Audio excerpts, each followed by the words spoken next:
O ano passado, eu peguei a placa de 200, eu tinha, acho que entrou 236. 236 novos clientes. Como é que você consegue cobrar bem do cliente? Eu acho que a primeira coisa que é um diferencial é a parte tributária. Eu acho que a parte de tecnologia. Então, a gente vai um pouco longe, assim, no que ele usa, a parametrização fiscal. Então, a gente tem produto de parametrizar o RP, a gente tem produto de preencher a planilha de regras tributárias do Mercado Livre, tratar como empresa, profissionalizar a gestão do negócio, que realmente não é por ser contador, e eu acho que nichar ajudou bastante. Porque quando você diz não, você realmente foca naquilo que faz sentido. E eu consigo acompanhar o mercado do meu cliente. Então hoje, por exemplo, eu acompanho os números do e-commerce, quais são as previsões, quais são os eventos de e-commerce, eu tô presente nisso tudo. E é diferente quando você é generalista, né? Sim.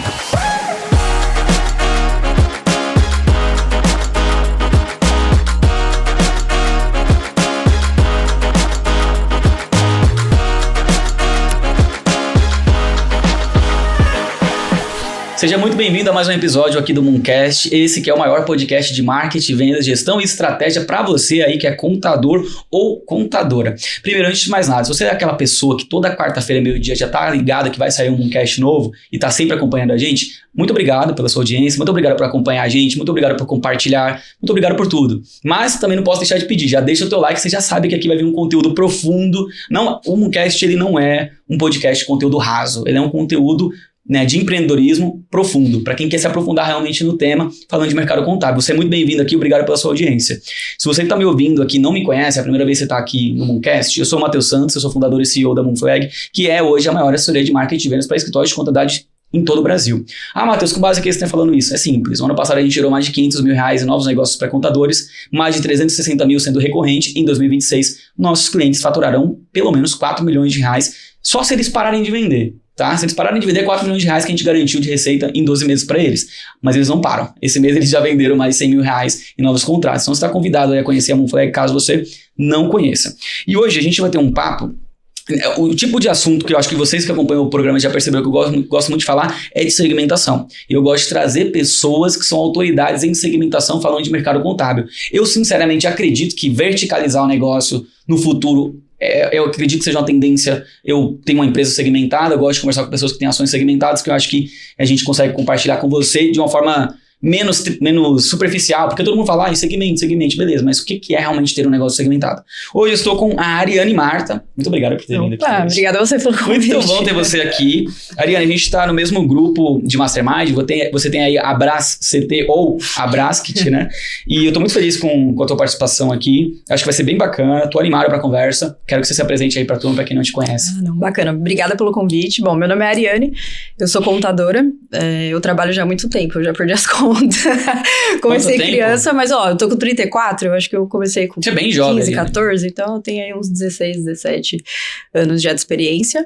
E hoje estou como diretora, né? Sou sócia da Bracet Contabilidade e a gente é uma contabilidade nichada em e-commerce, né? Então é o comércio não presencial, né? Basicamente é o que a gente atende. Vocês são segmentados em e-commerce. Quando você fala assim, eu já conversei com muitas pessoas, mercado contábil também, e fala, eu sou segmentado nisso aqui. Ah, legal. Você atende outros? Atendo também, o que vieram eu atendo. Então assim, eu vejo que é uma segmentação por estratégia de marketing, da porta para fora, mas para dentro, atende tudo. Não que seja um problema, não estou falando a nível de crítica, mas assim, no caso da Moonflag, a gente só atende contabilidade. Então se um e-commerce me procura falar, cara, eu não te atendo. Como que você enxerga isso daí na tua empresa, na Bracet? Você atende outros nichos? Se sim, qual que é a estratégia por trás? Olha, o que eu pensei, né? Que um dos benefícios de você se especializar e nichar é justamente você melhorar a operação. Eu acho que você ser uma contabilidade generalista é muito desafiador no ponto de vista de você entregar um produto melhor, do ponto de vista da mão de obra, tudo que está acontecendo. Acho que é muito difícil você conseguir acompanhar tudo. O Brasil ele é muito complexo na área contábil e leis mudando o tempo todo. Então, não ia fazer sentido da porta para dentro a minha operação tá rodando outras coisas. O que as pessoas têm muito essa limitação é que o comércio, por si só, ele não é um nicho, né? Eu sou nichada no comércio. Tudo é comércio, né? Toda troca de importador é comércio, distribuidor é comércio, atacado é comércio, varejo é comércio. E o e-commerce, ele é o varejo online. E hoje, as empresas são multicanais, né? Então, o cara, ele tem uma loja física, ele vende no Mercado Livre e ele importa de vez em quando da China. Então, assim, dentro do comércio já tem um universo todo sim, variáveis e depende também do perfil do cliente. Então, o cara que importa, ele trabalha com produto, ele tem uma marca própria, ele trabalha com produto. Agora, o cara que ele é vendedor de marketplace, ele aproveita o produto que tá na onda, ele é sazonal, agora ele tá vendendo material escolar, já até passou, agora é fantasia para carnaval, daqui 6 meses ele tá vendendo.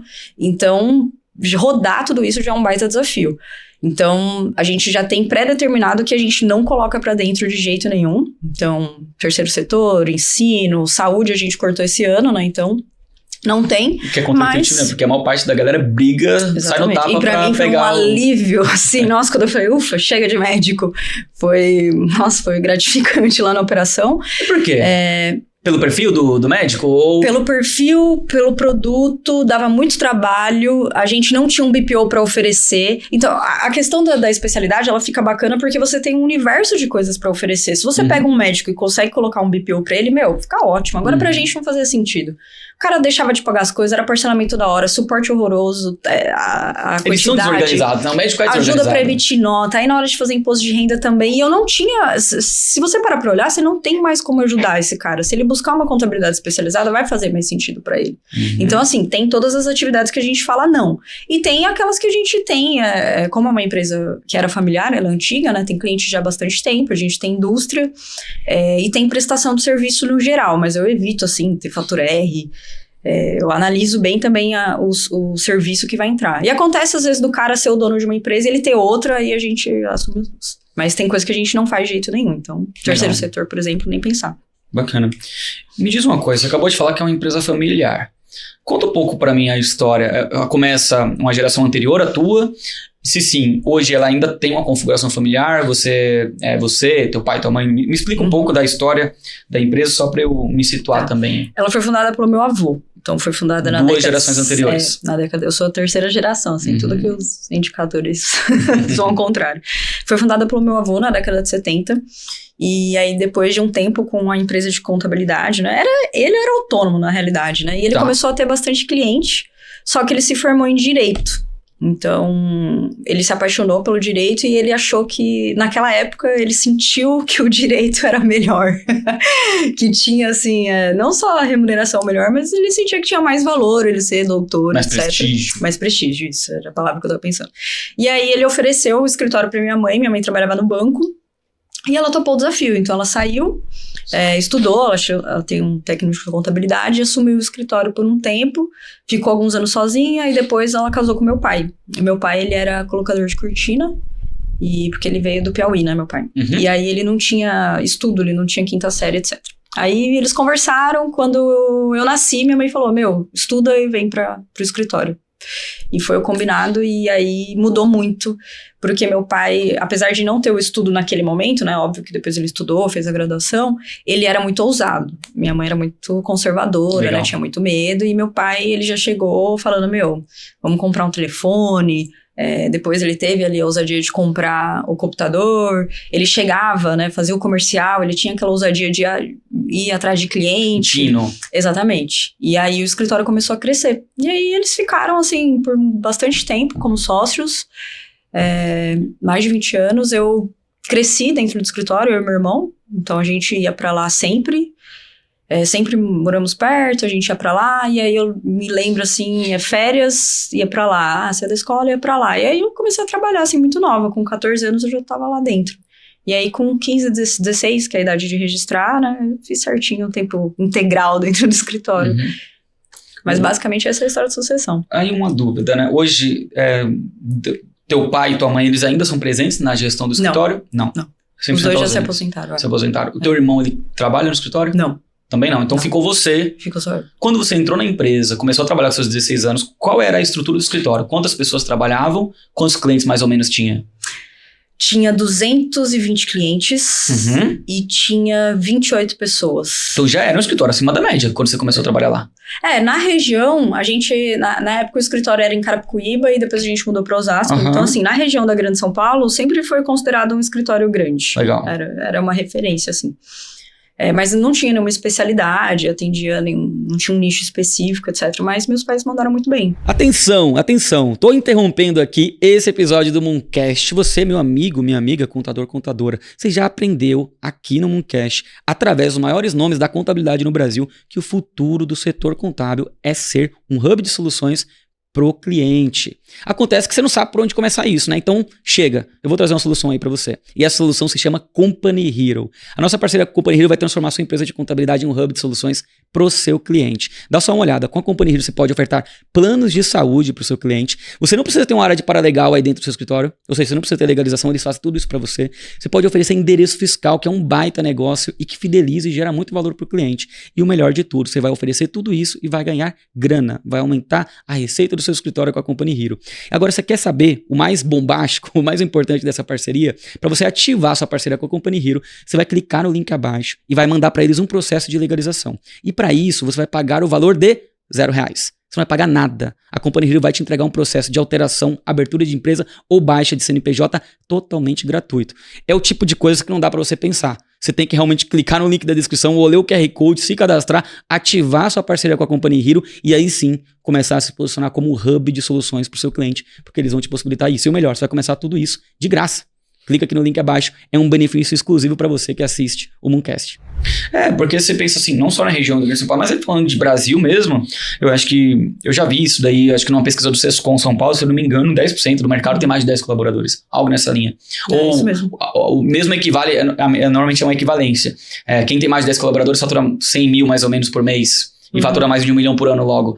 E 10% do mercado fatura mais de 1 milhão por ano. É tipo algo nessa linha, se eu não me engano, tá? É isso mesmo. E então, assim, naquele momento eles já eram bem acima da média, pelo que eu tô entendendo aqui. Beleza. E aí você entra, começa a trabalhar e passa por todo um processo sucessório, já que o seu irmão, né, não tá lá e teus pais também não saíram, então você que continua tocando a empresa. E a gente ficou junto, né, um bom tempo. Imagino que sim. Na verdade, quando eu entrei, eu não queria trabalhar na contabilidade. Eu tinha essa ideia que quando eu começasse a trabalhar, eu ia trabalhar pro resto da vida. E eu falava, 16 anos é muito nova, não precisa disso. E aí eu fui levando, só que minha mãe teve câncer de mama. E aí meu pai falou, acabou, vai pra noite e vai trabalhar tempo integral. E aí eu entrei com 16 anos e não foi muito fácil, assim. Meus pais tinham uma mentalidade de, olha, você vai ter que cuidar de um setor, porque eles dividiam o escritório. Então minha mãe cuidava de DP e societário, meu pai cuidava de contábil fiscal. E meu pai tinha Como ainda hoje essa divisão? E meu pai falou, você vai ter que arrumar um marido na faculdade, vocês vão dividir o escritório, já escolhe o setor que você vai ficar. Playbook, né? Aí eu falei, não é isso que eu quero. Eu passei por todos os setores, fui mandada embora da maioria deles. Foi bem desafiador, assim, eu entender como funcionava o escritório e eu tinha muito atrito com meu pai. Então eu gostava de escutar música, não podia escutar música. Tinha Alfa FM tocando no escritório. Eu não gostava de usar uniforme, eu gostava de vestir... Assim, era normal, mas não usando uniforme. Não gostava do material, etc. O acesso à internet, quando começou, foi algo que a gente se batia muito, assim. Ele queria restringir muito. Eu falava, um momento vai ter internet em todo lugar, você não vai conseguir restringir o acesso. Então a gente tinha muito atrito nesse sentido e eu não me via naquele tipo de escritório de contabilidade, que era mesmo um escritório, né? Funcionava dessa maneira. E aí, com o passar do tempo e eu conseguindo aplicar algumas coisas, óbvio que teve coisa que não deu certo, eu falei, desculpa, fiz errado. E tive que voltar atrás, mas conforme o tempo... Teve coisa que foi dando certo, e aí meu pai foi entendendo, né, Minha mãe sempre me apoiou em tudo, e aí ele foi aceitando e a gente conseguiu mudar. E aí o escritório mudou tanto que chegou um momento que eles falaram, olha, a gente não tem a mínima noção do que tá acontecendo mais, a gente não entende mais, perdeu aquilo de conhecer todos os clientes pessoalmente, os clientes ligarem do celular dele, então acabou e aí eles foram se distanciando naturalmente. Então, até a parte de cotas, assim, foi muito tranquilo e eles frequentam o escritório, né, óbvio, portas abertas. Minha mãe me ajuda bastante, assim, imposto de renda, tem toda a experiência dela, bacana, mas é muito livre, eles estão mesmo aposentados, assim, não tem aquele peso da responsabilidade. Quando virou a chave? Que você assumiu e falou, puta, agora sou eu. Eu acho que chegou um momento... Você lembra que ano foi? Foi depois, acho que uns 2 anos depois que eu me formei, e foi até por um lado ruim, porque foi o fato de eu perceber que eu tava sozinha, assim, tipo, não tinha com quem conversar. não dava mais para conversar com eles dois, eles não entendiam mais o que estava acontecendo, estavam muito por fora, e era um papo que eles não entendiam. Então, meus pais nunca tiveram a visão do negócio como empresa, né? Então, faturamento, comercial, marketing, RH, etc. Então, eu me senti muito sozinha e eu falei, acho que a partir daqui a gente tem que assumir que, beleza, tá comigo, então eu vou assumir isso aqui sozinho e vocês têm todo o direito de se aposentar do jeito que a gente combinou ali, tá bem tranquilo. Que ano que foi isso? Mais ou menos. Eu acho que eu tinha uns 25, então tem quase 10 anos. Quase 10 anos. Queria te fazer uma pergunta que eu normalmente faço para as pessoas que eu convido aqui, e aí eu queria talvez puxar um pouco desses quase 10 anos para cá, né? Porque eu acho que eu entendo que como você começou a ocupar uma cadeira diferente, isso muda até, eu acho que até emocionalmente, até psicologicamente.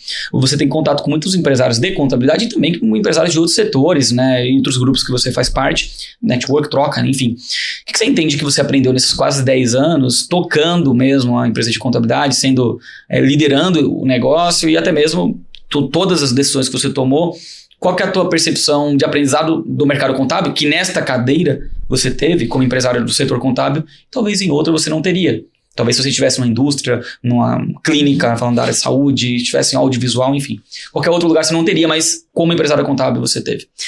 Eu acho que essa posição, né, de empresária contábil, ela é muito sensível a vários fatores externos, né? Então, a gente é amplamente afetado por qualquer coisa que o governo faz, uma canetada. A gente está em contato direto com a burocracia e muitas vezes o empresário do outro lado, ele ainda não tem aquele estudo ou aptidões para ter ali uma conversa de negócio mesmo. Eu sinto que hoje o empresário, ele é muito inseguro, assim. Ele pergunta já querendo que você responda e fala o que é melhor fazer que eu vou fazer. E eu falo, mas dependendo da estratégia do seu negócio, você tem que escolher esse caminho ou esse. Aí ele não tem essa estratégia desenhada. Então eu sinto que, diferente de outras profissões, porque eu também não sei, né? A gente apanha bastante. São personagens todos muito estressados, né? Então o cliente, ele tem uma empresa num país burocrático, num país com uma carga tributária alta. E muitas vezes a gente tem esse desafio também na contabilidade, porque um bom profissional tecnicamente, nem sempre ele vai ser um bom profissional de atendimento, de ter empatia, de ter paciência com aquele cara. Então, eu sinto que é uma onda de estresse muito grande, todo mundo. Eu acho que quem está trabalhando, o cliente, o governo, a parte burocrática também não facilita nada.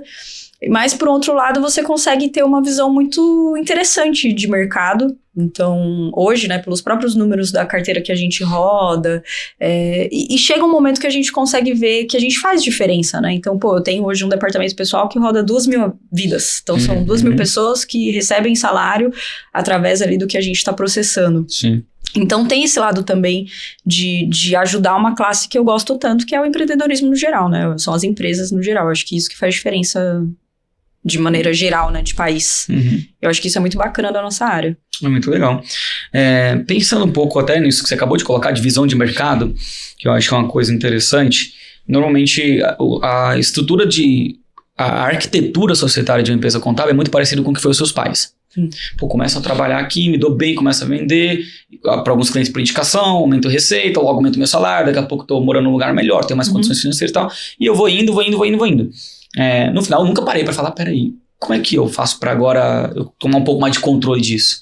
Como é que eu faço para agora saber se eu vou crescer 10, 20 ou 30% ano que vem? Não existe isso. Não existe um plano de negócio. Me corrija se eu estiver errado, mas até onde eu entendo, não é uma característica. Eu sempre gosto de trazer isso, porque a gente pensa, nossa, é só o mercado contábil que é assim. Não. É o empreendedorismo brasileiro, no geral, que não se planeja, por isso que a maior parte quebra, inclusive, não domina financeiro, e parece um pouco... o cara é contador, ele tem que dominar finanças, mas não é bem assim. Ele não domina fluxo de caixa, ele não domina planejamento financeiro da empresa, enfim. E aí você falou aqui visão de mercado. Dentro dessa visão de mercado que você construiu ao longo desses anos, o que você entende que é o mercado contábil, em suma? Por que você entende que a Bracet cresce acima da média, pelo que a gente estava conversando um pouquinho antes aqui? E eu queria também que você falasse um pouquinho dos números de vocês hoje, né? Falando de número de pessoas e número de clientes. Por que você acha que você conseguiu ler um ângulo de mercado e você consegue talvez crescer acima da média que, muito cara do que tá me ouvindo aqui fala, meu Deus, eu gostaria de crescer 15% esse ano e não consigo. Enfim, me conta a sua leitura de mercado. Eu acho que essa questão de ser contador e não ser organizado é bem normal, né? Então, meus pais, por exemplo, eles se divorciaram. Aí, por isso, eles contrataram um consultor para separar as contas e determinar quanto que cada um ganhava. Caramba. Então, eles eram bem misturados.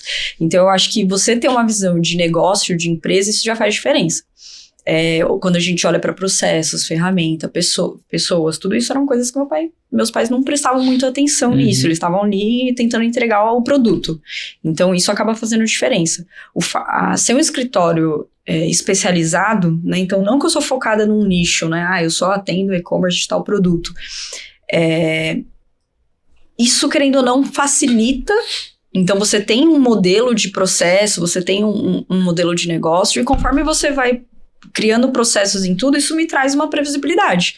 Então, hoje, se eu tenho um comercial, eu sei quanto que eu fecho, quanto que eu boto pra dentro. Hoje eu tenho, por exemplo, uma linha, não só, quase um funil de contratação. Então, eu sei que, por exemplo, eu tenho que contratar uma pessoa pro fiscal a cada X tempo. Eu demoro XY tempo pra fechar essa vaga. Então, eu sei que eu tenho que ter essa vaga constantemente aberta. Isso é um processo que Legal. A gente vai ganhando com o tempo. Até porque se a pessoa também passar na experiência de primeira, né? Então, são questões que a gente vai aprendendo e isso, de certa forma, vai deixando a empresa mais produtiva mesmo, né? Mais organizada. Mais gerenciável, mais né? gerenciável, exatamente. Eu acho que o fato de você ser especializado, você consegue colocar um universo. Então, você não vende só contabilidade, você tem um produto diferente, você consegue acoplar uma ferramenta, você tem um diferencial para ele. Eu acho que isso faz sentido quando você tem um público específico. Então, acho que são essas duas características. Tratar como empresa, profissionalizar a gestão do negócio, que realmente não é por ser contador. E eu acho que o nichar ajudou bastante. Porque quando você diz não, você realmente foca naquilo que faz sentido. E eu consigo acompanhar o mercado do meu cliente. Então, hoje, por exemplo, eu acompanho os números do e-commerce, quais são as previsões, quais são os eventos de e-commerce. Eu tô presente nisso tudo. E é diferente quando você é generalista, né? Porque... Sim, concordo. Quantos clientes você atende hoje? Mais de 500. Quantas pessoas tem na equipe? 42, 43. Então, mais de 500 clientes, mais de 40 pessoas. Beleza. Falando um pouco sobre ainda segmentação. Se a gente tivesse que escolher, se você tivesse, a Ariane tivesse que escolher um ganho de todos que você enxerga que ele traz, qual seria esse ganho que a segmentação te traz? Olha, na cadeira que eu tô hoje, o alívio que me dá é justamente quando eu abro a notícia e eu penso, nossa, não tenho nada a ver com isso. Dá um exemplo. Tipo, desoneração. Eu falei, não tenho nenhum caso aqui, graças a Deus. Então, isso foi um rebuliço até o final do ano passado. Então, quando muda alguma coisa, que eu falo, nossa, pra mim não vai se aplicar a ninguém. Então, e quando se aplica também, você entende uma vez. Exatamente. Até, por exemplo, agora, a distribuição de lucro, né, a tributação, etc. O varejo, ele funciona muito diferente. É muito diferente. É muito mais fácil você ter, um médico que tem uma retirada de lucro, ou, eu sou um infoprodutor, do que um varejista tirar cada sócio 50 pau por mês. Funciona diferente no varejo. Então, a margem mais espremida. Com certeza. Então, assim, foram situações que a gente respira diferente. E, assim, eu tenho problemas, mas são problemas. E eu consigo me comunicar com a base muito melhor. Então, tem um problema, tem uma notícia, eu consigo me comunicar melhor, eu consigo dar exemplos de como aquilo vai afetar o dia dele. Coisa que talvez numa base generalista eu teria que, vou falar só com os médicos agora. Não, vou falar só com... Entendeu? Eu teria que nichar mais e me daria mais trabalho em me comunicar com a minha base. Bom, cara, vamos supor que tem alguém aqui que tá me ouvindo e falar, nossa, eu queria muito isso que a Ariane tem. Mas você pegou uma situação onde você pegou um escritório existente, com cliente, com receita, com pessoas. Como é que faz a transição de sair desse ponto A pro ponto B? Tipo assim, eu não vou se demitir, agora eu não quero mais atender todo mundo, então demite todo mundo aqui e começa, mas não dá pra fazer isso, tem contas a pagar. Como que foi fazer isso? E, sei lá, me conta um pouco, vamos supor que alguém queira fazer a mesma parada. Bastante responsabilidade, né? Quando você toma a decisão de devolver cliente, rescindir contrato, é bem ousado, assim. Até hoje em dia eu me considero... Hoje eu tenho mais tranquilidade pra fazer, mas... tu fez isso, de fato? Faço até hoje. Como que a gente fez? A primeira, eu fiz uma conta e era terceiro setor. Tá. Então, a gente tinha uma quantidade específica de clientes do terceiro setor e eles tinham um tipo de produto entrega diferente. Então, a gente tinha que...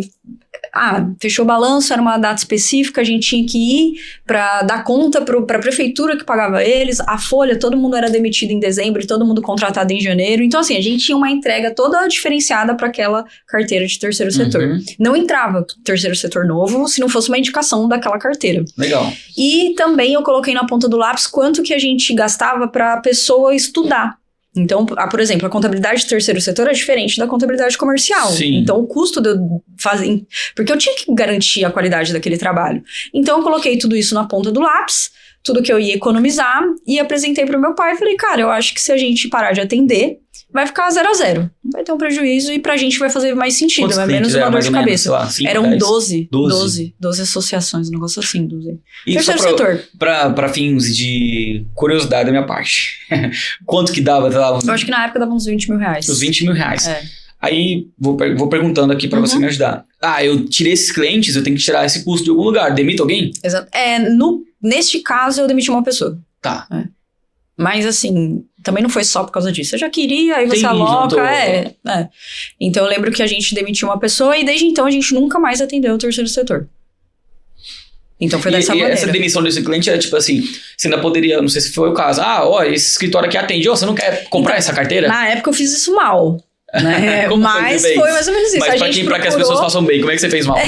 Hoje eu vejo que dá pra vender bem melhor, né? Mas na época a gente procurou um escritório que era especializado, nichado em terceiro setor, mas uma marronada, e todo mundo que fechou com ele deu uma mensalidade, foi tipo isso. Então, e você ganhou o quê? A gente ganhou uma mensalidade com quem ele fechou, mas hoje eu teria feito muito mais... Melhor. Teria feito completamente diferente, mas pra gente, beleza, não foi o... Entendi. E atrapalhou. Entendi. Mas foi assim. E aí você fez isso em todos os nichos, meio que fora do que você queria? Foi isso? Foi mais ou menos por aí? O primeiro foi terceiro setor, e aí o restante, você vai... o que aconteceu? A gente começou a trabalhar no digital. Então, eu não queria trabalhar com papel. Eu queria trabalhar com digital. Eu já estudava na época sobre site, etc. Foi quando eu precisei trocar o nome. Porque era Brasília ainda, então a pessoa buscava pela internet e achava que a gente era de Brasília. A gente, não é, o que tá acontecendo? Era Brasília Contabilidade. Era Brasília Contabilidade. Meu avô era muito fã de JK, ele quis homenagear, e o logo era o Congresso. Politizada pra caceta. Aí chegou uma hora, assim, que política virou e as pessoas perguntavam, mas vocês roubam também, igual o governo? Aí eu falei, a gente vai precisar fazer tudo, logo, curioso, nome. Seu avô era fã do JK. Meu avô era... Que legal. Mesmo. E aí a gente teve que mudar tudo e começou a trabalhar no digital. E aí, no digital, a gente já fazia um marketing específico para aquilo que a gente fazia bem. Na época era autopeças. Pra gente ir por partes. Qual foi o ano que você começou a mexer com esse negócio de digital aí? Cara, tem 2012. Bastante tempo? Tá, aí você Eu comprei um livro do Anderson Hernandes, foi o primeiro produto. Você comprou o livro do Anderson Hernandes? Faz muito tempo, cara, que eu comecei a fazer isso. Aí você começou a fazer, então, um direcionamento de marketing digital para os nichos que você entende que eram digitais. Na época a gente mudava muito bem em autopeças e aí a gente tinha um produto diferenciado, que era a recuperação de piscofins, monofásico. E a gente abordava e assim, meu pai, ele me ajudou muito nessa época, porque ele falava, onde que é essa autopeça? Ali, eu vou lá. E ele ia lá e falava, e vendia, e dava certo. E aí a gente começou a nichar muito no comércio, e era muito balcão, né? Então, necessariamente não foi pro digital. A gente começou a se posicionar, mas eu ainda não fechava cliente, assim. E aí a gente começou a falar... Não é que a gente falava não, mas não tinha demanda de outros nichos. A gente só atacava ali, estava bem, a gente começou a crescer nesse sentido. Curiosamente, a autopeças é até hoje um dos nichos que mais vende por marketplace. Então, antes da pandemia, a gente sentiu a necessidade de conhecer mais o digital, né, o varejo online, por conta dos clientes. Então, os clientes começaram a vender pela internet e precisava da nossa ajuda. E também, como eu estava fazendo um trabalho... tipo um outbound, eu pesquisava na internet. Então, era uma autopeça que tinha site, era uma autopeça que estava bem posicionada. Então, isso acabou digitalizando bastante a nossa operação. E aí, com essa segurança, né, com o cliente entrando, eu conseguia todo ano decidir se eu ia parar de atender alguma atividade ou não. Entendi, cara. Muito interessante. E aí, por curiosidade, na média dos últimos 3 anos, quantos clientes novos entram para Bracet? O ano passado, eu peguei a placa de 200, eu tinha, acho que entrou 236. 236 novos clientes. E o ano retrasado, eu peguei a placa de foi 186, 187. Tá, legal. Então, aproximadamente 180, aproximadamente 230. E aqui a gente tá falando de 25 e na outra a gente tá falando de 24. E aí a Ariane tá falando da placa, galera. Como eu disse pra vocês no início, a gente faz parte de um grupo de Mastermind, né, do Anderson Hernandes, inclusive, que também já esteve aqui no nosso podcast. E aí lá tem uma placa para a conquista do ano em número de clientes ou em receita, né? Beleza. Para conseguir vender para 236 clientes, suponho eu que você tem um processo comercial que traga esses clientes. Você não fica só esperando essa indicação acontecer. Uhum. Pode compartilhar comigo como é que foi a construção desse processo comercial? Qual o momento que ele começou a, de fato, acrescentar ao negócio? Porque tem muito cliente que eu tenho que tem um comercial, mas que não gira nada. A gente tem programa de parceria muito forte. Tá. Então, desse número de 200 e pouco, a maior parte, teve uma boa parte que veio por parceria. A gente tem um trabalho de marketing orgânico. A gente tenta estar presente, né, em todas as plataformas possíveis. Sim. E a gente faz tráfego. Tá. Então, top 3 aqui, parceria, orgânico e tráfego, ou tráfego e orgânico muda Tráfego aqui? e orgânico. Parceria, tráfego e orgânico. Fechou. Tráfego, tá. E aí, o que é isso? O que é parceria? Parceria é bem subjetivo. Tem como parcerias que são, por exemplo, contratos. Então, eu tenho contratos com escolas de e-commerce. E aí eu dou as aulas referente à contabilidade. Aí todos os alunos daquela escola. Parceria com consultores de e-commerce. Parceria com agências de tráfego para e-commerce. Parceria com advogados. Então, ou seja, com todo o universo quem conversa com e-commerce é um potencial parceiro. Isso foi uma das coisas que eu pensei, né? De quem meu cliente compra também, né? E você ir atrás dessas pessoas. Uhum. E aí, a gente estava falando um pouco antes, e você me falou uma coisa que eu acho que é um pouco contra-intuitivo. Eu queria que você falasse um pouco sobre, que é como você enxerga o crescimento. Eu, por exemplo, eu sou muito ambicioso na Moonflag, então se eu puder triplicar esse ano, eu vou apertar o botão, triplicar. Vai trabalhar 24 horas por dia, foda-se. Aperta o botão, triplicar e deixa o pau torar.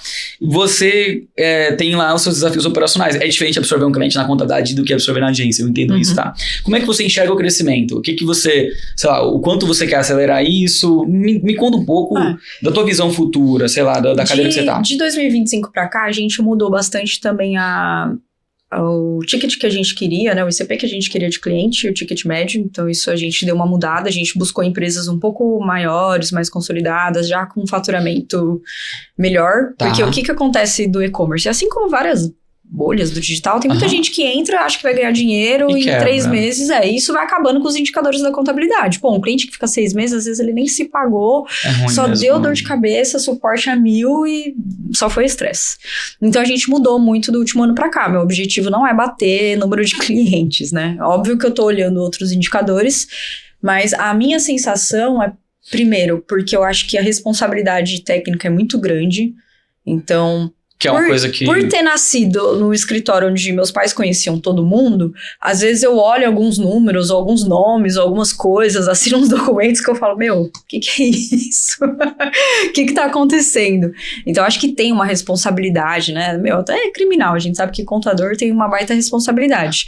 E hoje eu tenho um problema de não ter sócios, né? Então, eu queria muito conseguir um sócio, uma sócia numa área para eu poder desafogar um pouco a área tributária, várias áreas do escritório, assim, acho que eu poderia dividir e me ajudaria. Então, a minha intenção... O que eu analisei? Eu acho que eu trabalhei muito, que não é um problema, beleza, o escritório cresceu, mas isso não mudou muito a última linha lá do meu resultado. Então, a minha questão não é só que, eu não quero crescer tanto, eu tô buscando agora o resultado, a última linha lá.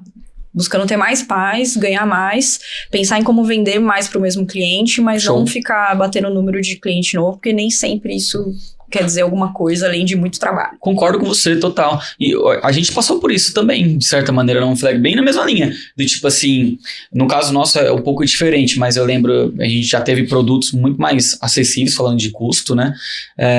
E vou te falar que foram as épocas mais problemáticas. Tipo assim, porque o cliente que é muito pequeno, ele tá fazendo um investimento ali, parece que para ele, aquele investimento, ele tem que se converter numa coisa muito maior do que o que é a realidade. Então, vou dar um exemplo. O cara que te paga R$500, ele provavelmente vai te encher mais o saco do que o cara que te paga 5 mil. Sim. Porque o cara de R$500, ele nem tem nem nível de consciência para entender negócio, às vezes. Então, ele acha que esses R$500 aí... Pô, eu já vi situações, assim, eu já conversei com Conversando com alguns amigos meus aí que tem empresas também sobre parte tributária. Um cara que tem, inclusive, uma empresa de infoprodutos. E aí, como é que tá lá? Não sei o quê. Então, a parte das notas fiscais, cara, como é que é o sistema de notas e tal? Não sei, só imprimo, aperta o botão lá e aí toda a contabilidade se vira. Cara, que estranho, né? Tipo assim, a responsabilidade da nota fiscal é sua, não é da contabilidade, né? A contabilidade vai trabalhar com isso. Quem é a responsabilidade da emissão da nota é do cara. Não sei o quê. Cabe o cara colocando como se fosse responsabilidade da contabilidade. Eu falei, cara, quanto tu paga pra contabilidade? R$250. Puta que pariu. Aí eu falei, cara, péssimo, é péssimo. Assim, mas é um PJ e tal, legal. Mas é péssimo pra mim a forma como ele enxerga. Porque pra ele, esses R$250, a contabilidade tem que fazer muitos inputs. É loucura isso. E às vezes o cara que paga R$5.000 não enxerga dessa forma. Porque, mais uma vez, é um negócio melhor. E eu já tive essa experiência também atendendo na Moonflag. É impressionante. Quanto mais o cliente paga, mais ele te respeita. E tem isso, né? É verdade. E principalmente no varejo, né, que é o que a gente mais atende, uma empresa que já paga esse ticket, ela fatura bem e ela já tem áreas. Então, ele já tem uma pessoa que cuida de faturamento, ele tem uma pessoa do financeiro que vai conversar com o meu contábil. Então, a gente acaba entregando um produto melhor, o suporte é melhor do que aquele cara que ele faz sozinho e pra ele tem a percepção que a contabilidade só tá enchendo o saco. Para de me pedir isso, eu não tenho tempo pra fazer isso, eu não tenho tempo pra te mandar o extrato bancário. Então a empresa que ela tem mais estrutura, isso já tá certo, ela sabe que tem que mandar movimento, ela faz bonitinho, então isso também, o nível de entrega melhora bastante. Sim, e eu percebo isso, tipo assim, eu acho que uma das grandes sabedorias que a gente tem que ter como empresário é saber pra quem eu sirvo bem. Exatamente. Tipo assim, nem todo escritório de contabilidade a gente vai servir muito bem. Porque ela tá para uma determinada fatia de mercado também, talvez igual você, talvez para escritórios maiores. Para esse cara a gente vai servir muito bem. Se esse cara tem um SDR lá no comercial que, vai receber o lead, vai abordar e vai fazer uma reunião, vai ser incrível o nosso trabalho. Pro contador que não tem tempo para nada, para que ele vai querer lead entrando lá para ele? Aí realmente a gente vira só encher o saco. Tipo assim, como é que tá esses leads? Puta, não sei, não consegui e tal. Aí ele vai mandar uma mensagem lá, o cara não vai responder, vai falar isso aqui tá uma merda e tal. Mas não é assim que funciona. Então eu não sirvo bem esse tipo de perfil. O cara que já tem uma estrutura comercial mínima, viável, eu sirvo muito bem, ou muito melhor. Então tem muito isso. E aí eu acho que a sabedoria também é saber onde você vai entrar, né? Porém, contudo, todavia, como a maior parte dos escritórios não tem motor de crescimento, como que ele vai escolher qual cliente ele vai atender? Porque, tipo assim, na verdade, ele não tem poder de escolha nenhum. Porque não tem demanda sendo gerada, né? Eu jamais teria rescindido foi uma obrigação, né? Falei, beleza, eu tenho um dever ali de colocar esses 20 mil de alguma outra maneira. Sim, mas assim, é muito bacana falar isso, muito legal, muito bonito, mas o cara do e-commerce que tem uma margem espremida, que tá com a contabilidade dele pagando R$1.000, R$1.500, ele não quer te pagar R$2.000, R$3.000. Por que ele te pagaria mais do que ele te pagaria para a contabilidade anterior? O que você entende que vocês geram de valor? Claro, não quero nenhum segredo da Coca-Cola aqui, mas mas o que vocês... Como é que você consegue cobrar bem do cliente? Eu acho que a primeira coisa que é um diferencial é a parte tributária. Então, a gente já tem, né, os produtos desenhados, a consultoria, porque a gente está falando de compra e venda para o Brasil todo, né? Então, é muito diferente de uma empresa balcão nesse sentido, né? A parte tributária pega bastante, então, algumas estratégias. Eu acho que a parte de tecnologia, então, a gente vai um pouco longe, assim, no que ele usa, a parametrização fiscal. Então, a gente tem produto de parametrizar o RP, a gente tem produto de preencher a planilha de regras tributárias do Mercado Livre, a gente parametriza o full, a gente deixa tudo pronto para estar rodando. Full? Fulfillment é quando você usa o centro de distribuição, né, do marketplace. Então você entra muito nessa questão de a gente ajuda, porque imagina, você tá lá, aí virou o ano, sei lá, sua empresa é fora do Simples, virou o ano, você tem que preencher lá os C-Class-Trib, os códigos novos lá da reforma. Aí o Mercado Livre te dá uma planilha pra preencher, você manda pro seu contador e ele não sabe o que é. Entendeu? Isso a gente que é natural, porque ele tem um monte de segmento, não domina profundamente ele vai falar, peraí que eu vou estudar isso, tá tudo bem. Mas a gente já fez isso proativamente. Então, desde outubro, a gente entrou em contato com os clientes, fez um aulão para todo mundo, explicou o que era, e aí colocou com produto, etc. Quando a gente fecha o cliente, a gente já coloca essa primeira parametrização, porque o que a gente entende? Que o cara tem que emitir a nota correta, né? Eu vou ficar martelando lá a apuração dele para ele pagar menos imposto. A mesma coisa na contabilidade, é muito diferente. Você tem ali 20 mil, 30 mil operações, um monte de CT, devolução. Cada marketplace, Mercado Livre, ele é uma conta do Mercado Pago também. O que são esses descontos? Então, é um conhecimento específico ali na contabilização. Então, planejamento tributário, ferramenta, a parte contábil, contábil, o atendimento acaba mudando também, né? Toda a parte de logística, regime especial, por enquanto, né, antes da reforma ainda tem. Então, isso a gente já tem um conhecimento. E ajudar o cara, porque se ele já tá no tamanho que ele quer ali os números dele pra entender o negócio dele, a intenção esse ano, né, é a gente colocar novos produtos pra ajudar ele ali. Então, precificação, controladoria, a gente já tem também o MVP rodando, então são coisas que vão ajudar ele dependendo do nível que ele tem ali de gestão do próprio negócio. Mas talvez no primeiro momento, o comercial, como é que funciona o comercial lá, Ariane? Você que faz as reuniões comerciais, tem... Não, eu tenho 2 vendedores. 2 vendedores no comercial? Como que pode você ter 2 vendedores? Me conta aí, uma coisa... É meio ET isso daí, né? Dentro do mercado contábil. Você tem 2 vendedores de reunião mesmo, cara. Os caras fazem reunião e vendem. Não, eu não tenho SDR. Eles fazem tudo. Mas eles fecham o contrato, te entregam o contrato fechado. Há a possibilade, então, de que você não conheça uma parte dos seus clientes. A maioria. Pessoalmente, assim, de conversar e tal. Me conta, como é que foi isso? Como que esses caras sabem quanto que eles vão cobrar, velho? Porque eu tenho certeza que é o que o contador tá me ouvindo, tá pensando. Mas, como é que eles sabem tecnicamente quanto cobrar, volumetria e tal? A gente tem uma tabela, tem uma margem ali que aplica mais, menos. E acaba que a gente tem que criar uma base e ir precificando coisas a mais, né? Então, a gente tem uma base... A nossa mensalidade, aí cada escritório vai escolher o seu modelo, né? Cada contabilidade. Claro. Mas a gente se baseia por faturamento, é o principal. Porque o e-commerce é assim, é a principal variável, etc. E tem muito cliente que acha ruim. Quer dizer que você quer o meu dinheiro, é o governo e você. Mas, basicamente, é o faturamento que vai ditar ali. Se você tem uma nota fiscal, mas ela é de 1 milhão, e eu deixar de entregar uma obrigação, se essa obrigação, a multa for uma porcentagem da receita, ferrou. Então, a gente escolheu usar isso, é o nosso método. Quando a empresa... eu tenho a tabela, né? Simples, lucro presumido, lucro real. Legal. E aí eu tenho as variáveis. E tudo isso eu tenho já um promptzinho que eles só colocam lá. Então, o cara tem inscrição estadual de substituto tributário, tantas, vai adicionando. Ele é do lucro real, tem X contas bancárias, aí vai adicionando. Legal. Funcionário, a gente cobra tanto por cabeça. Legal. E aí ele forma mas assim, ainda eles trazem pra mim. Olha, eu tô negociando e tal, ele achou, o que a gente consegue fazer? Então tem coisa que ainda passa por mim. Mas eu sempre pergunto, como que é o perfil do cliente? Qual que é o negócio dele? Você sentiu? Porque hoje eu prefiro, às vezes, não dar desconto e perder um cliente que já nem faz sentido. Porque rola isso, mesmo sendo meu nicho, às vezes, o cara não tem um produto, quer fazer muita coisa errada, quer dar muito cambalagem. Já falou algumas coisas ali no processo de venda que eu falo, não dá desconto. Porque é melhor não dar. Mas eles têm bastante autonomia nesse sentido. Entendi. Quanto tempo tem esses vendedores dentro da empresa? 2 anos. 2 anos. O primeiro, acho que deve ter 2 anos. Porque eu fazia. Sim. E aí eu falei, vou contratar uma pessoa pra me ajudar. Aí eu contratei uma pessoa pra me ajudar. Aí, depois de um tempo, eu contratei mais uma pessoa. Como que é a estrutura? Tipo assim, então, a gente já sabe aqui seus canais. Parceria, tráfego e tem esse posicionamento orgânico também. Então, a parceria e tráfego é o que gera mais lead. Cai para eles mesmos programam, fazem uma reunião comercial e apresentam a empresa e depois chegam em etapa de proposta. Como que foi essa estruturação inicial? E o que você pode dar de dica, talvez, para alguém que gostaria de fazer algo parecido? Não teve muito segredo, não. Eu tive que fazer tudo. Sozinha. Foi tirando o mato alto mesmo, mas estudei muito, estudo ainda até hoje, processo de venda, etc. Uma coisa a gente tem que ter na cabeça, óbvio, que se fosse eu, talvez, fazendo todos os processos ali, eu venderia mais que eles. Legal. Eu tenho essa sensação, sabe? Quando o cliente faz uma pergunta que eles não sabem, porque às vezes é muito técnica, eles gaguejaram na reunião, eu falo, se fosse eu ali, eu teria vendido. Só que aquilo, eu tenho um limite de horas, né? E pra fazer a contabilidade funcionar, colocando o cliente pra dentro, eu não posso estar vendendo.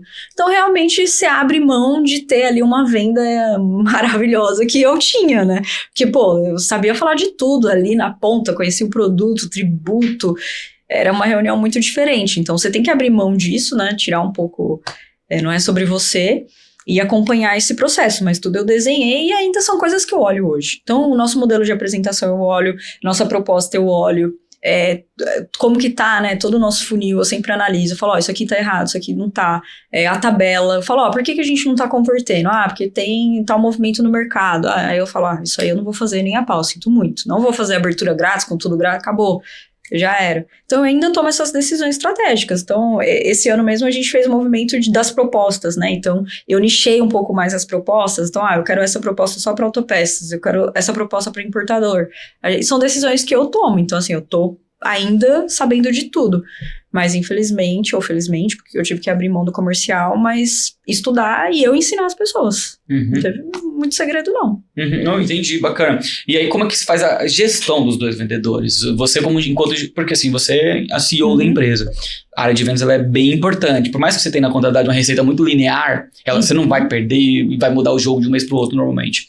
Mas há uma necessidade de acompanhamento. Sim. Quais são os rituais que você faz de acompanhamento com eles? Olha, semanal que a gente fecha é tráfego, aí SQL e o que fechou ou não.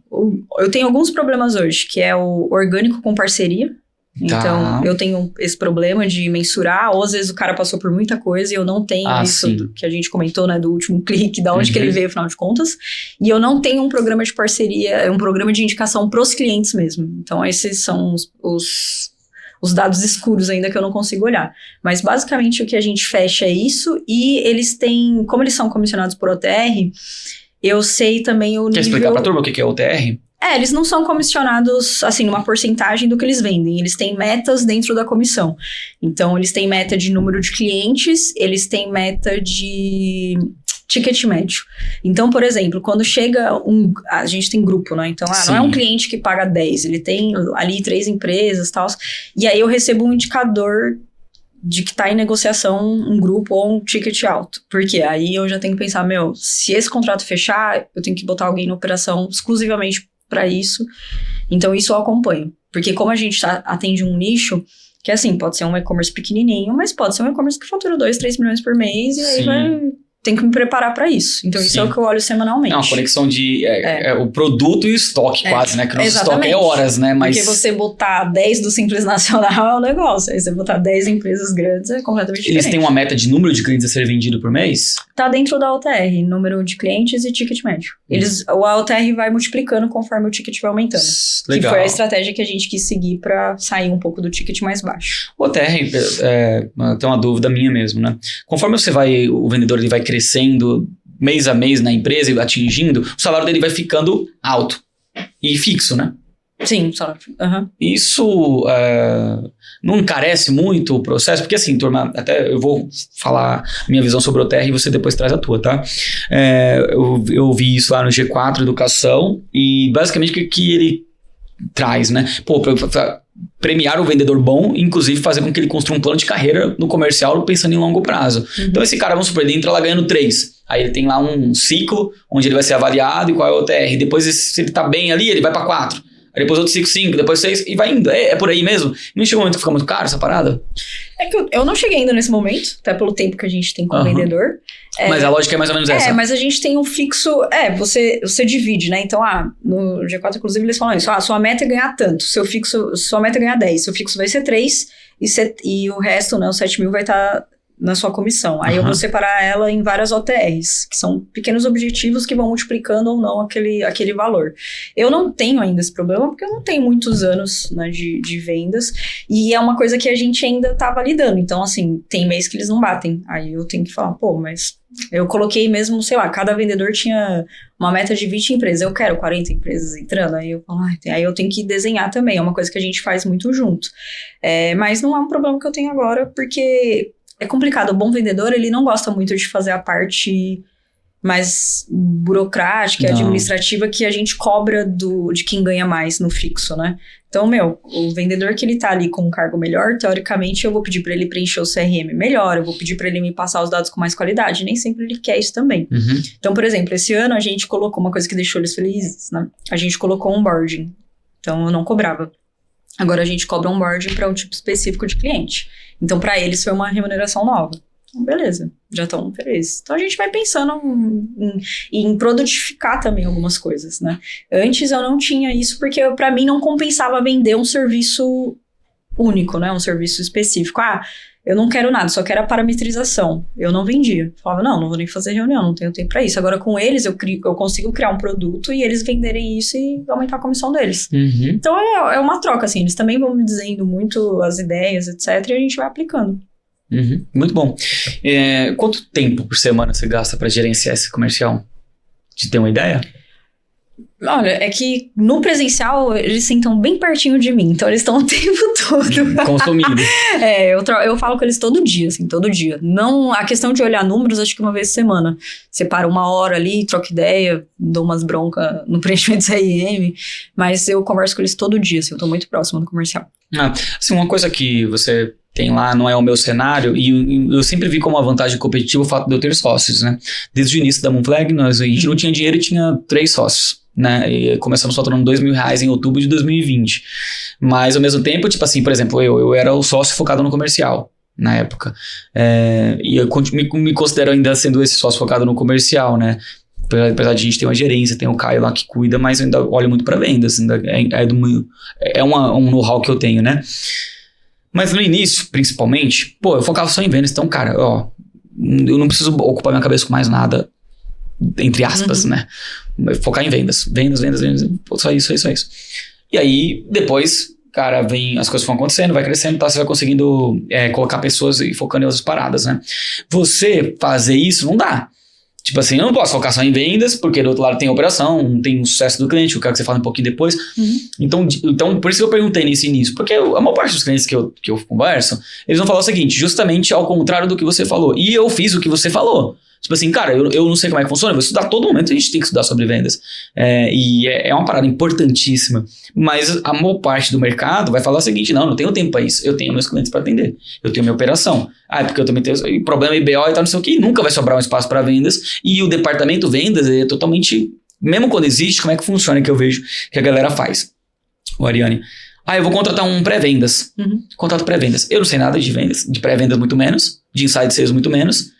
Não tenho rotina nenhuma definida pra esse cara. E eu contrato ele, boto ele aqui pra eu me enganar que eu estou fazendo alguma coisa a respeito. Mas no final o cara não sabe o que vai fazer, você não sabe o que ele tem que fazer. E aí, na pior hipótese ainda, não é minha culpa, porque eu também não entendo de vendas. Eu contratei ele, eu quero que ele resolva. E eu já tive clientes que me contrataram e, tipo assim, em 18 meses passou 4 caras de vendas lá. E aí a pessoa que era dono, mas esses caras de vendas são muito ruins e tal, não fazem nada. E aí, sabe, você fala, mano, será que realmente todo mundo ruim? E aí você fala, mas eu quero contratar alguém bom porque justamente eu não quero ter o trabalho de montar. Mas eu não consigo imaginar uma pequena empresa, que é o meu caso, eu contratar alguém que vem pronto e vai desenrolar sozinho. Então eu queria, ouvir de você, porque você fez isso numa situação que eu não fiz, que é estando sozinha. Como é que você equilibra esses pratos? Porque assim, eu cuido de muita coisa da operação, mas não a operação em si, né? Eu não abro o sistema contábil e acho que faz muito tempo que eu não abro o sistema contábil. Então assim, eu entendo, eu tô me atualizando e muito da liderança ainda recorre a mim para trazer alguns problemas. Quantos líderes tu tem lá? Eu tenho societário, fiscal, contábil, tenho 5. Legal. Mas, por exemplo, eu ainda supervisiono algumas coisas no atendimento, algumas dores específicas de clientes, etc. Mas eu também não tenho atendimento, eu não tenho nem ramal, eu não tenho número, não tenho, os clientes não têm meu celular mais, né? Depois que a gente tá do jeito que tá. Então, assim, a operação, ela me toma tempo, mas não na função. E eu acho que... É mais um nível tático. Exatamente. Estratégico e tático. Então, tem que equilibrar, assim, até... pouco tempo, assim, dos meus 20 aos 30 anos, eu trabalhei demais, final de semana, estudando, trabalhando fora do horário, e até hoje eu ainda separo um tempo que eu acho importante, assim, sem o pessoal na minha orelha, sem cliente, sem problema, que eu consigo visualizar e ter mais criatividade, conseguir resolver alguns problemas que no dia a dia eu não consigo. Mas eu acho que o principal desses, talvez, né, desses contadores que falam tanto isso, é sair de fato da operação mesmo, de atender cliente ali na ponta, e gerar guia de imposto e fazer processo, isso eu não faço não. Então, e esse lance do sair da operação, de ser esse elo entre o cliente e o escritório, acho que é uma utopia para uma parte das empresas de contabilidade. O que você acha que você fez que deu certo e os outros não fazem? Olha, eu nunca tive muito esse apreço. Eu nunca quis trabalhar na operação. Eu acho que é apreço, acho que a galera não consegue mesmo. Eu acho que tem muita gente que no fundo acha que ninguém vai fazer melhor. Eu acho que tem isso. Mas você acabou de falar que você acha um pouco isso também. Tipo, eu nunca tive essa coisa de, eu nunca quis ser a melhor especialista fiscal, eu nunca quis ser a melhor especialista contábil. Eu acho que foi importante eu passar por aquele processo, aprendi a fazer, mas não. Eu nunca achei que, eu quero ficar aqui lançando, na época, né? Era lançando nota. Não, nunca tive isso. Então, a gente sempre estruturou, porque assim, quando eu entrei no escritório, tinha quase 30 pessoas, só que depois diminuiu muito, né? Foi pra 14. E a gente e aí reestruturou e eu estudava muito pessoas. Então, por exemplo, comigo foi quando a gente contratou líderes de verdade. Foi a primeira vez que, eu abri uma vaga de coordenador de DP. Você contratou de outro escritório pro seu? Abri vaga. Porque até então minha mãe cuidava do DP. Eu falei, não. Então, assim, pra mim... Mas isso já é um insight, já. Então você buscou fora a nível já de coordenação. Sim. Porque às vezes você olha, não tem como formar paciência, né? É um desafio, mas às vezes você tem que buscar fora. Mas eu acho que você tem que pensar que em formar um time, não tem jeito. Um especialista, ele vai atender melhor que você. É só você criar, treinar e criar um processo, mas tem que investir nisso. Dos seus 5 líderes, quantos foram de fora do mercado e quantos você formou? Todos são de fora. Todos são de fora? Eu formei, Todos são de fora. Loucura, hein?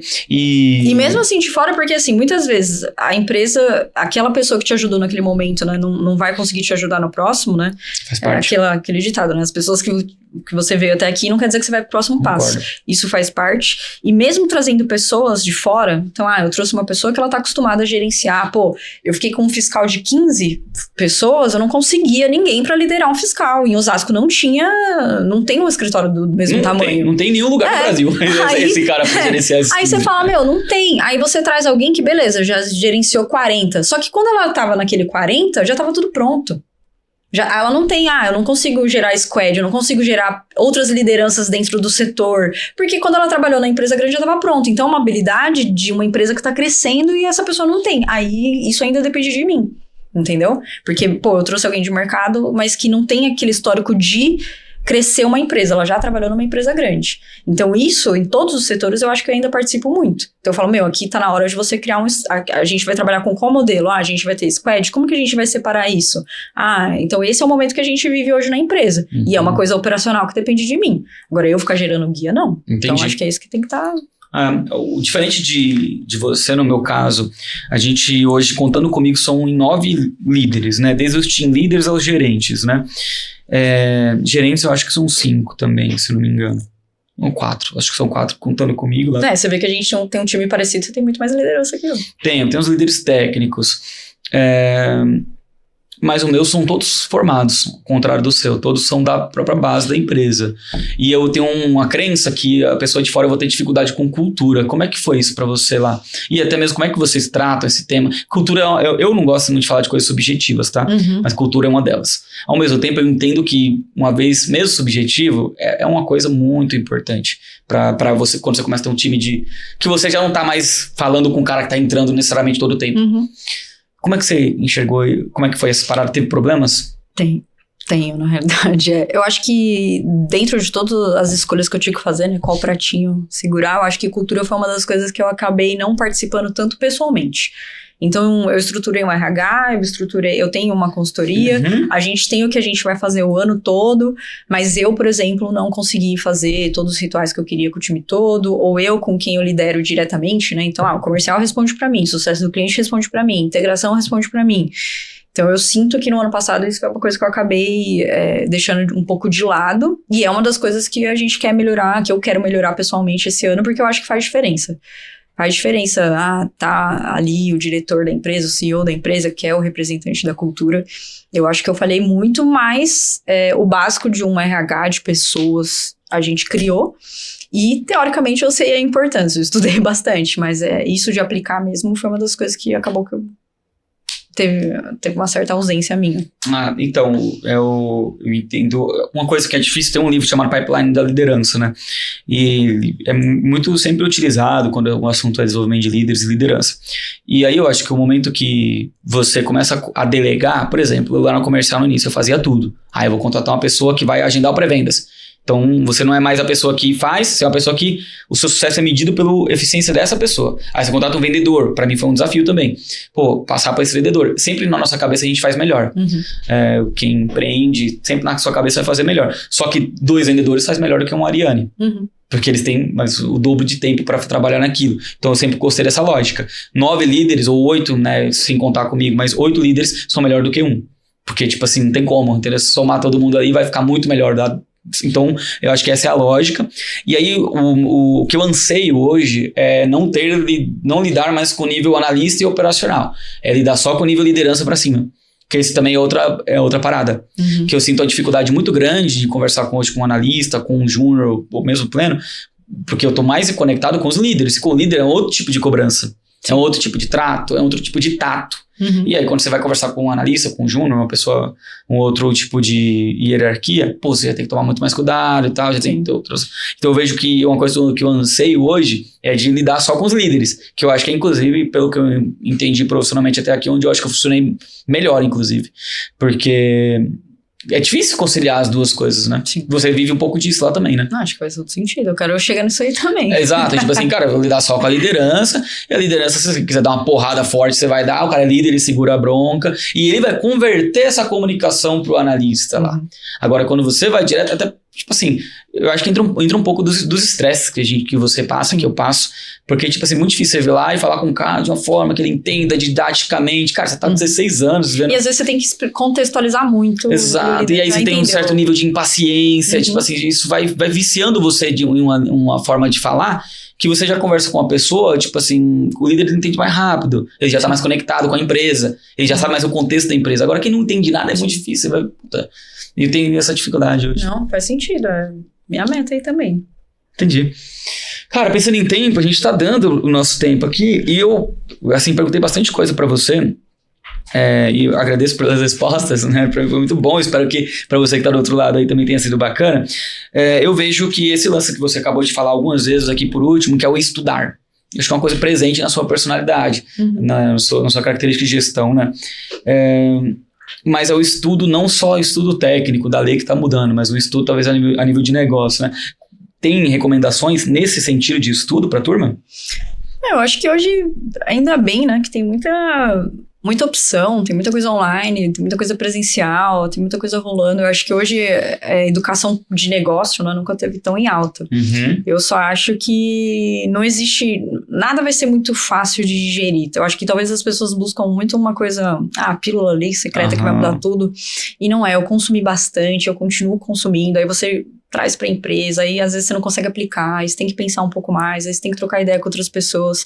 Mas eu acho que fugir da parte técnica... Óbvio que não sendo irresponsável, a gente tem uma responsabilidade tecnicamente.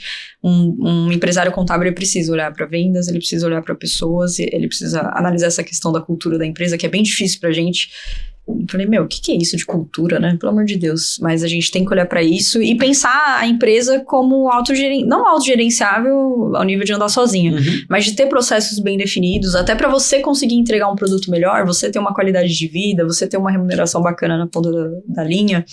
Então, eu acho que hoje tem bastante coisa. Eu sempre fiz pelo menos uma mentoria, eu faço bastante coisa online, eu tô em outros grupos de negócio também. O importante eu não gosto de ficar sem estudar, eu tô sempre estudando alguma coisa. Legal.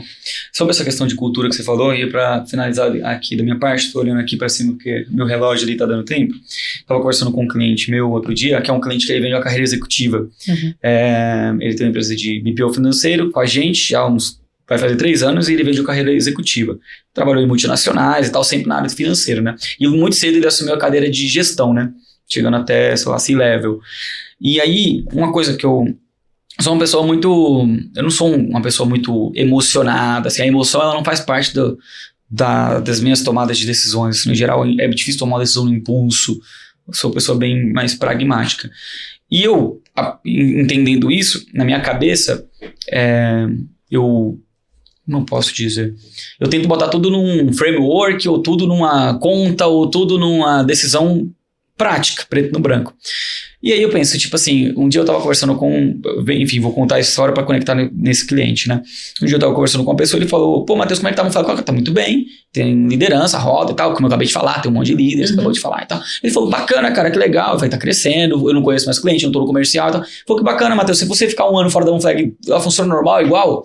Aí eu já me peguei refletindo. Mas pra tudo que eu trabalho, igual você falou, cara, trabalho pra caramba, sábado, vou, gerencio, faço tudo certo, financeiro na unha e tal, tudo redondinho.